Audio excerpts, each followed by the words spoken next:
Video में हम आपके लिए 90 मिनट्स मास्टर प्लान लेके आए कि इन 90 मिनट्स में आप अपने नॉर्सेट के 100 क्वेश्चन जो है वो कैसे कंप्लीट कर सकते हैं। इसमें बहुत अच्छी आपको ट्रिक्स मिलेगी, वीडियो एंड तक जरूर देखना। तो सबसे पहले हमारे पास क्या है, the secret pattern. Secret pattern में क्या है, तो आपका जो पेपर है वो डिवाइडेड होता है 5 सेक्शन में, और मतलब 18 मिनट्स आपको ईच सेक्शन के लिए है और 20 क्वेश्चन होते हैं पर सेक्शन में। एंड अगर आप वहाँ पे एक बार 18 मिनट्स कंप्लीट हो गए और आप वहाँ से सेक्शन से आ गए तो आप वापस नहीं जा सकते। क्यों नहीं जा सकते? क्योंकि जब आपका एक बार वो कंप्लीट हो गया तो आप नेक्स्ट सेक्शन में जाओगे। नेक्स्ट सेक्शन के अगर आप 18 मिनट्स यूज़ करोगे तो आप उसके लिए करोगे, लेकिन अगर आप वापस जाओगे या तो आपका पीछे वाला छूट जाएगा या फिर क्या होगा, आपके आगे वाला छूट जाएगा। इसलिए आपको क्या करना है, जब आपका वो होगा, आप एक सेक्शन में आ गए तो आपको क्या करना है, 18 मिनट्स में वही सेक्शन जो है वो कंप्लीट करना है।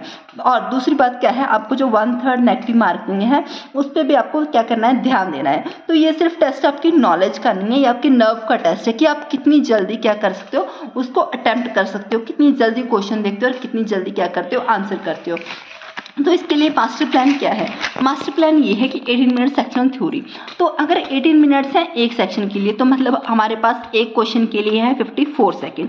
अगर एक क्वेश्चन के लिए 54 सेकंड है तो आपको क्या मिले, एक क्वेश्चन के लिए 45 सेकंड ही आपको क्या करनी है, यूज़ करनी है। क्यों? क्योंकि अगर आपको जैसे कई बार होता है क्वेश्चन जो है वो कई बार थोड़ा डिफिकल्ट होता है, टफ होता है, तो आपको वो जो 3 सेकंड बचेंगे, 3 मिला के वो सेकंड्स मिला के आपका जो 1-2 मिनट बच जाएंगे वो आपको क्या करना है, वहाँ पे यूज़ करने हैं। देखिए सबसे पहले क्या है, पहले तो है राउंड वन में क्या आपको यूज़ करने हैं, low hanging fruits. Low hanging fruits का मतलब क्या है, जैसे एक ट्री है, एक तो यहाँ पे फ्रूट है, एक यहाँ पे फ्रूट है, आपको तोड़ना कौन सा आसान है, ये वाले ना। तो आपको क्या करना है, पहले जो ये नीचे वाले हैं उन्हें तोड़ना है, ना कि सबसे पहले ही ऊपर वाले को। इसका मतलब क्या है, इसका मतलब ये है कि जो ईजी क्वेश्चन है, जो आपको फर्स्ट सेकंड में ही पता चल रहा है कि हाँ इसका आंसर ये है, तो सबसे पहले आपको वो अटेम्प्ट करनी है। क्वेश्चन में क्या होता है, क्वेश्चन में 3 तरह के क्वेश्चन आते हैं क्वेश्चन पेपर में। एक तो होते हैं हार्डेस्ट, एक होते हैं मिडल वाले और एक होते हैं इजी वाले। तो आपको जैसे आपका थर्ड क्वेश्चन जो है वो हार्डेस्ट वाला है, तो आपको ये नहीं है कि उस हार्डेस्ट की मतलब उसकी वजह से आपको जो ये है इजी वाले हैं वो भी आपको क्या करने हैं, लूज करने हैं, ऐसा कुछ नहीं करना है। तो सबसे पहले आपको क्या करना है, लो हैंगिंग फ्रूट्स को तोड़ना है। जैसे जो डायरेक्ट फैक्चुअल क्वेश्चन है उन्हें आपको क्या करना है, इमीडिएटली सॉल्व करना है। ये क्वेश्चन होते हैं जैसे जिनमें जीरो कैलकुलेशन होती है, जीरो क्रिटिकल थिंकिंग होते हैं, जस्ट आपकी मेमोरी बेस्ड क्वेश्चन होते हैं, वो आपको क्या करने हैं, इजीली अटेम्प्ट करते हैं। जैसे मैं आपको एक एग्जांपल देके समझाती हूँ। इसमें क्या होता है, अगर तो आपको आंसर पता है तो आप क्या करोगे, 2 सेकंड में टिक कर दोगे, क्योंकि क्या है, आपका याद किया हुआ है। लेकिन अगर आपको पता ही नहीं है, आपको पढ़ा ही नहीं है, तो आप क्या करोगे, ब्लाइंड टिक। तो वो जो क्या है वो नहीं करना है। वो क्यों नहीं करना है, तुक्का कैसे लगाना है, मैं ये आपको सारा समझाती हूँ, 1 सेकंड वीडियो में। जैसे पहले एग्जांपल हम देखते हैं, a patient is receiving a continuous heparin infusion मिल रहा है डीप वेन थ्रोम्बोसिस से।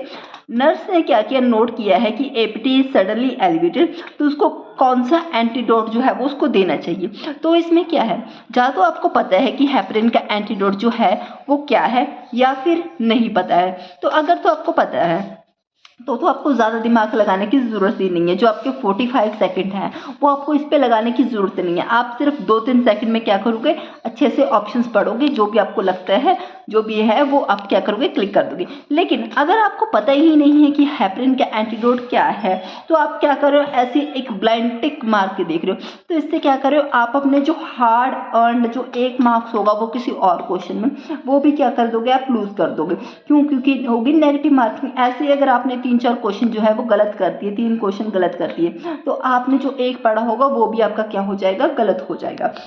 इसीलिए क्या करना है, आपको इस ब्लाइंड टिक नहीं करना है। अब तुक्का लगाना है तो लगाना कैसे है, जैसे अगर आपको पता है कि विटामिन के जो है वो किस चीज़ का एंटीडोट है, तो ये क्या हो गया, क्रॉस हो गया। अगर आपको पता है कैल्शियम ग्लूकोनेट किस चीज़ का एंटीडोट है, तो ये भी क्या हो गया, कैंसर हो गया।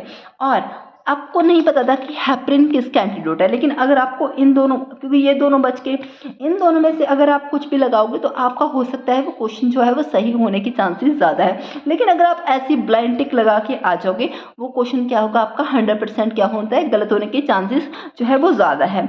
3% जो है वो गलत होने के चांसेस ज़्यादा हैं और सिर्फ 1% ही वो सही होने का चांसेस जो है वो है। तो इसीलिए आपको क्या करना है, ब्लाइंड टिक नहीं करना है। अगर आपको ऑप्शन पता है, दूसरी ऑप्शन भी अगर आपको पता है कि ये किसका राइट आंसर है, तो आप क्या कर सकते हो, इसे एलिमिनेट कर सकते हो, लेकिन ब्लाइंड टिक कभी मत करके आना, ठीक है। उसके बाद और इसके बाद ये क्या है, ये बोल रहे हैं कि ऐसा कोई सिनेरियो नहीं है इसको एनालाइज करने का, या तो आपको पता है कि एटीट्यूड क्या है या फिर नहीं। इसलिए आपको क्या करना है, ज़्यादा टाइम इन क्वेश्चन पे क्या करना है, वेस्ट नहीं करना है। अपना टाइम जो है वो आपको बचा के रखना है। क्यों? क्योंकि बहुत बार देखा है एग्जामिनेशन पे क्या होता है, बच्चे बोलते हैं हमें पेपर आता था लेकिन हमें टाइम कम रह गया। टाइम कभी भी कम नहीं होता, इन्हीं सब चीज़ों की वजह से रह जाता है। क्या बताना चाहती हूँ, आपको क्या करना है, वो वाले क्वेश्चन याद करने हैं जो क्या होते हैं, अपडेटेड होते रहते हैं। जैसे कि BMW की गाइडलाइंस है, ये क्या होती है, रिवाइज होती रहती है फ्रिक्वेंटली, मतलब चेंज होती रहती है। तो ये क्वेश्चन में क्या होता है, नॉर्सेट में ऐसे क्वेश्चन आते ही आते हैं। क्यों? क्योंकि उनको चाहिए कि अगर क्या आपको लेटेस्ट नॉलेज जिस चीज़ के बारे में पता है या फिर नहीं। तो जैसे कि क्वेश्चन है, according to biomedical waste management rules which colour coded bin is use for the disposal of IV set without the needle and urinary bag. तो ये क्या है, एक विजुअल मेमोरी क्वेश्चन है। ये आपका क्या करेगा, आपका सेव करेगा टाइम टफर क्वेश्चन के लिए। अगर आप ये गाइडलाइंस जो है जो अपडेटेड होती रहती है वो पहले से क्या करके पढ़ के जाओगे, तो आपको क्या करना है, आप कुछ ही मिनट में क्या कर दोगे, आंसर कर दोगे क्वेश्चन का। और क्या होगा, आपका जो टाइम है वो क्या हो जाएगा, सेव हो जाएगा टफेस्ट क्वेश्चंस के लिए। उसके बाद आते हैं जैसे क्वेश्चन थिंकर्स, जिनमें क्या होता है, दिमाग लगता है। जैसे कि मैं आपको बताती हूँ, ये आपको एग्जांपल बताती हूँ, ये क्या होते हैं, थोड़े ट्रिकी क्वेश्चन होते हैं। इसमें आपको क्या लगती है, सारी ऑप्शंस क्या होती हैं, करेक्ट लगती हैं, लेकिन आपको कौन सी चूज़ करनी है, प्रायोरिटी वाली चूज़ करनी है। जैसे कि क्वेश्चन है, तो एक 58 ईयर्स का ओल्ड मैन है, वो क्या है, उसकी हिस्ट्री है हाइपरटेंशन की, अल्टर्ड कॉन्शियस की, और उसका BP है जो 200/120 जो कि बहुत ज़्यादा हाई है। पल्स है 52/52 एंड उसका है इरेगुलर क्या है, रेस्पिरेशन है। उसके बाद क्या है, what is the most appropriate nursing priority, आपकी प्रायोरिटी क्या है, 58 beats per minute, sorry mind से स्किप हो गया था। तो आपको क्या है, इसकी मोस्ट अप्रोप्रिएट जो है नर्सिंग प्रायोरिटी क्या है। तो इसमें जैसे मोस्ट ऑफ इंसान क्या देखेंगे, एडमिनिस्ट्रेटिव IV हाइपरटेंसिव रैपिडली, क्या होगा, क्योंकि भाई BP हाई है तो हम क्या सोचेंगे कि आपको क्या कर देंगे, हाइपरटेंसिव दे देंगे। Position the patient flat to improve cerebral perfusion, elevate the head of the bed to 30 degree and monitor neurological sign and prepare for immediate tracheal इंटूबेशन।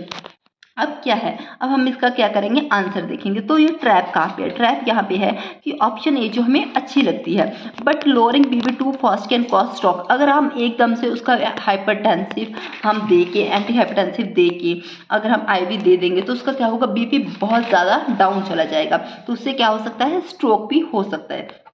उसके बाद अब देखना है, हमें क्या देखना है, सिम्टम्स। मेन चीज़ जो हमें याद रखना है, सिम्टम्स क्या है, जैसे कि हाई BP है, लो पल्स है और इरेगुलर ब्रीथिंग है। तो ये क्या है, कशिंग ट्रेड है, किसका इंडिकेट करती है, ये हाई इंट्राक्रैनियल प्रेशर का। तो हमें क्या करना है, प्रायोरिटी हमें अपना जो बेड है उसको क्या करना है, ग्रेविटी की तरफ कर देना है, हेड को at the 30 degree to reduce IPs। This is a thinking question. ये सब क्वेश्चन क्या है, इनमें आपको क्या करना पड़ता है, सोचना पड़ता है, देखना पड़ता है कि कौन सा आंसर जो है वो पहले आ जाएगा। और जो ये पीछे वाले हो गए, इनमें क्या होता है, आपको मेमोरी बेस्ड क्वेश्चन होते हैं, वो क्या होते हैं, इजीली सॉल्व कर सकते हो। तो आपको ऐसे ऐसे करके क्वेश्चन जो है वो ध्यान में रखने हैं।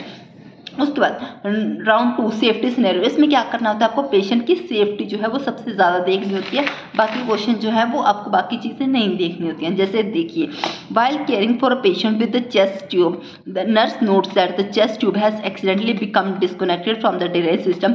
नर्स की फर्स्ट प्रायोरिटी क्या है, तो ये आपकी नॉलेज टेस्ट करती है अंडर प्रेशर कि आप क्या जवाब देते हो, क्योंकि टाइम कम होता है, प्रेशर में आप क्या जवाब देते हो। तो आपको क्या है, पहले तो आप इमीडिएटली हेल्थ केयर प्रोवाइडर को बुलाओगे, डॉक्टर को। या ये ऑप्शन क्या है, गलत है। क्यों? क्योंकि नॉर्सेट जानना चाहता है कि आप क्या करोगे ऐसे नर्स, ना कि वजह से तो कोई भी बुला लेगा। अगर पेशेंट का कोई साथ वाला होगा वो भी मतलब डॉक्टर को तो बुला लेगा, लेकिन नॉर्सेट अगर आपको एम्स पे कर रहा है तो वो आपसे जानना चाहते हैं कि आप क्या करोगे। Apply a clean dressing over the side, immerse the end of the chest tube in a bottle of a sterile water, create क्या करेगा, टेम्पररी सील करेगा। उसके बाद clamp the chest tube close to the patient chest, dangerous and cause clots lung, इससे क्या हो जाएगा, patient की लंग्स जो है वो कोलैप्स हो जाएंगे। तो ऑप्शन सी क्या है जो सही है। इसमें क्या करना होता है, आपको सेफ्टी देखनी होती है पेशेंट की कि किस चीज़ में पेशेंट की क्या है सेफ्टी है। उसके बाद ये मेरी भांजी की ड्राइंग है। उसके बाद द सेक्शन लॉकडाउन वार्निंग, इसमें क्या है, ये एक बहुत ही इंपॉर्टेंट चीज़ है। इसमें क्या है, आपका क्या होता है, जैसे कि आपका जीके का सेक्शन है तो ये क्या है फॉर द एंड थिंकिंग। आप क्या करते हो, मोस्ट ऑफ द लोग क्या करते हैं, इसको बोलते हैं कि इसको चलो लास्ट में कर लेंगे, लेकिन if it's your first section finish it then move on. क्योंकि अगर एक बार 18 मिनट्स आप हो गए तो आपका फर्स्ट सेक्शन जो है वो लॉक हो जाएगा और आप दोबारा से उस पर क्या हो सकते हो, नहीं आ सकते हो। इसीलिए क्या करना है, अगर आपका फर्स्ट सेक्शन जीके का आ गया, ये नहीं कि हम उसको बाद में करेंगे, पहले आपको वही कंप्लीट करना होगा, ठीक है। मार्च 25-27 इज द करेक्शन विंडो। हाँ, ये भी एक वो तो डेट चलो चलेगी, वो तो मैंने पहले ही वीडियो का कंटेंट लिखा था। तो ये वही चीज़ लिखी हुई है कि 2026 में क्या होगा, हम क्या कर सकते हैं, सेक्शंस पे क्या करें, जंप नहीं कर सकती हैं। अगर एक बार हमारे 18 मिनट्स अप हो गए तो हमारा कंप्यूटर क्या कर देगा, उसको लॉक कर देगा, हम उस सेक्शन पे दोबारा वापस नहीं जा सकते हैं। उसके बाद ये मैंने बताई थी तुक्का लगाने की ट्रिक कि हम तुक्का कैसे लगाएं। इसमें क्या था, हमारे इसमें इन डिटेल में बताया गया था कि हमारी क्या होती है, नेगेटिव मार्किंग होती है। मतलब अगर हम एक क्वेश्चन गलत करते हैं तो 1/3 मार्क्स जो है वो कटता है, मीन्स 0.33। तो अगर हमने 3 क्वेश्चन जो है वो गलत कर दिए तो हमारा 1 मार्क्स जो है वो कट हो जाएगा। हार्ड अर्न, मतलब हार्ड अर्न का मतलब एक, जैसे आपने बहुत अच्छे से पढ़ा है तो आपने वो अच्छे से पढ़ के वही क्वेश्चन जो है एग्जाम में आ गया। क्यों, क्योंकि क्या होता है, हम पढ़ते तो हमें बहुत कुछ है लेकिन क्या होता है वो सारा कुछ एग्जाम में नहीं आता है। तो कई बार एग्जाम में आ जाता है लेकिन हमने वो क्या होता है, पढ़ा नहीं होता है। तो क्या हो गया, आपने पढ़ा है वो एग्जाम में आ भी गया तो ये आपके लिए लक की बात है। लेकिन अगर आपने पढ़ा है वो एग्जाम में आ गया, आपने टिक भी कर दिया, सही भी कर दिया, लेकिन आपने 3 और क्वेश्चन जो गलत कर दिए तो आपका वो 1 मार्क भी क्या होगा, चला जाएगा। इसीलिए आपको क्या करना है, इस चीज़ को ध्यान में रखना है कि आपको अगर कभी भी आप टिक कर रहे हो तो आपको ब्लाइंड टिक नहीं करना है। आपको अगर तुक्का भी लगाना है तो मैं आपको सिखा रही हूँ कि कैसे लगाना है। देखिए, if you know only one option which is definitely wrong but you are confused between the other 3, there is the expert advice skip it। जैसे कि क्या है, हमारे पास आपको एक का तो पता है कि एक ऑप्शन जो है वो पूरी तरह से गलत है, आपको उसका जैसे राइट आंसर पता है लेकिन वो क्वेश्चन में कुछ और पूछा गया है, लेकिन आपको पता है कि ये किसी और का करेक्ट आंसर है, तो वो तो आपको आप पता है कि ये गलत है। लेकिन जो बाकी 3 ऑप्शन है उनका आपको नहीं पता है कि इसमें से सही भी कौन सी है और बाकी जो है वो गलत है कौन सी। तो आपको क्या करना है, उस क्वेश्चन को क्या कर देना है, मोस्टली पहले तो स्किप ही करना चाहिए। क्यों, क्योंकि आपका क्या होगा, आपका गलत होने के चांसेस जो उसमें है जो ज़्यादा हैं।